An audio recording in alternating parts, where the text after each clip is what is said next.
De Negestraatjes is an area in the heart of the city that's made up of 9 small streets that straddle the canals. It's known as Amsterdam's most picturesque micro-neighbourhood, and it's full of vintage clothes stores, bakeries and cafes. You absolutely have to check this place out, even if it's just to snap a few photos. Holland is famous for its street food, particularly when it comes to baked goods. If you're a real foodie, then you'll appreciate the Foodhallen. This modern food market is set in an old tram depot. You won't find much Dutch food here because it's internationally themed and features food from all over the world, with everything from dim sum and sushi to tacos and burgers. It's a great place to come with a group because there's so much to choose from, and there's a couple of nice bars inside as well. You'll find the Foodhallen in the Oud West area, and it's really easy to. If you love beer, then you should definitely check out the Heineken experience. The tour costs €18 and it takes about 2 hours. In that price, you'll also get 2 tokens to enjoy ice cold beers in their bar. But you get given another beer during the tour as well, so it works out as a pretty good deal. You'll learn all about the history of the brand and see how they make and bottle their special brew. Heading down the road, you'll find Vondel Park. This is Amsterdam's largest park and it's surprisingly quiet. If you're looking for a peaceful spot to take a rest, this might be the perfect place to break up your day and get away from the busy crowds. An alternative escape is NDSM. You can take a ferry over the river to get here. It was formerly a shipyard and has now been converted into a really cool space with a big flea market, bars and cafes. The whole area feels kind of post-apocalyptic, and being away from the city centre, it's relatively quiet as well. We recommend ending one is the Hortus Botanicus Botanical Garden.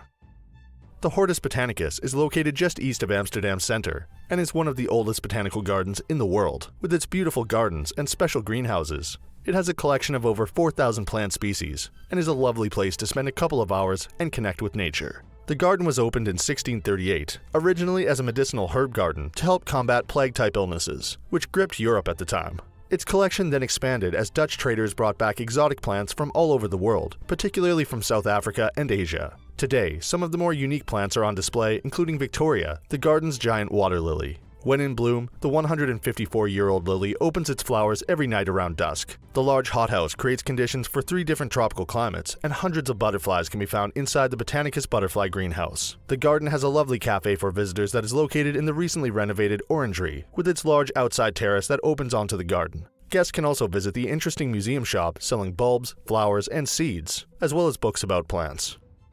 At number 6 is the Royal Palace Amsterdam. The Royal Palace of Amsterdam is situated on Dam Square in the center of the city and was originally built as the City Hall. Designed along classical lines, the palace was built between 1648 and 1955 and is one of 3 palaces still in use by the Dutch royal family. To counter Amsterdam's sand, the building stands on thousands of wooden piles to give it the required support. Today, the Royal Palace Amsterdam hosts state visits, award ceremonies, and other royal events. However, when the royal family are not using the palace, it is open to the public, and visitors can explore the magnificent interior and discover the rich history of the building. This beautiful 17th century palace is well worth a visit, and guests can discover paintings and sculptures by the most famous artists of the Dutch Golden Age, along with finely preserved imperial furniture, chandeliers, and stunning murals. Number 5 is Dam Square. Dam Square is Amsterdam's best-known square, and it is a good location from which to explore the medieval city center. It lies in the historical center of Amsterdam, approximately 750 meters south of the main transportation hub Central Station. Dam Square was created in the 13th century, when a dam was built around the river Amstel to prevent flooding in the city. It is roughly rectangular in shape, stretching about 200 meters from west to east, and about 100 meters from north to south, and it links the streets Damrak and Roken. In addition to several restaurants, cafes, and shops, there are many excellent attractions to visit in Dam Square. On the west end of the square is the neoclassical Royal Palace, and beside it are the 15th century Gothic New Church and the Madame Tussauds Wax Museum. The National Monument, a white stone pillar erected in 1956 to memorialize the victims of World War II, dominates the opposite side of this popular square.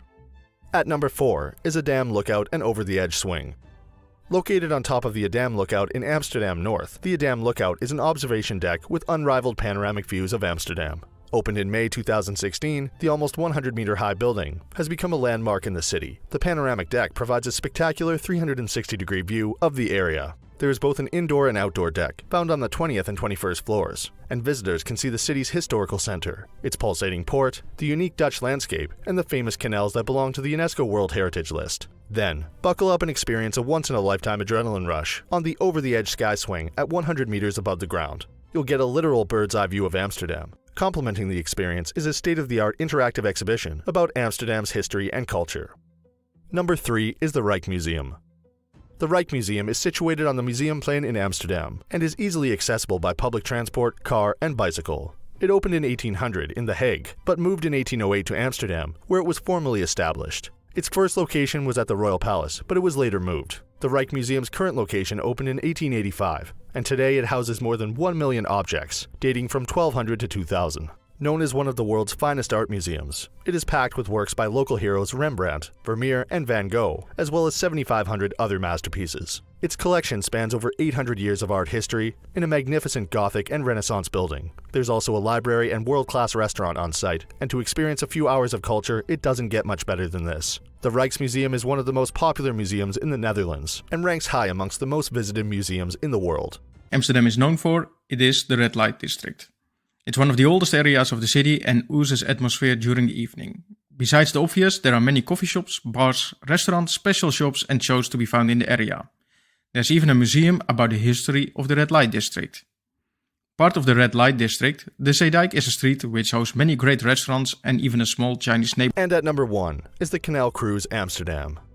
Canal Cruise Amsterdam is one of Amsterdam's must-do activities and the best way to explore the city. The history of Amsterdam is intimately connected with water. Its 165 canals were created over the centuries to stimulate trade and transport and reclaim land to expand the city. They continue to define the city's landscape, and in 2010, Amsterdam's canal ring was recognized as a UNESCO World Heritage Site. The tour boats take in much of the monumental architecture that lines the canal belt, and visitors can float past the Hermitage Museum, West Church, the colorful flower market, and more with an informative audio guide. A canal tour can be both fascinating and relaxing by day, and enchanting and romantic at night, when many of the houses and bridges are illuminated. Most canal cruises take about an hour, in which you'll explore Amsterdam's canal ring and discover plenty of interesting facts about the city along the way. As well as the excellent 1-hour tour options, other types of canal cruises are available, including the practical hop-on hop-off services, romantic candlelit tours, child-friendly adventures, and intimate guided boat tours for smaller groups.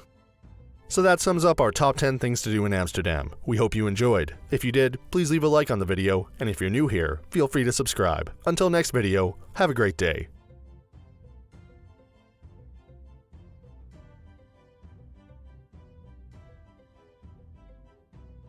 At number 10 is the Van Gogh Museum. The Van Gogh Museum is one of the most popular museums in the world, attracting visitors from every corner of the globe.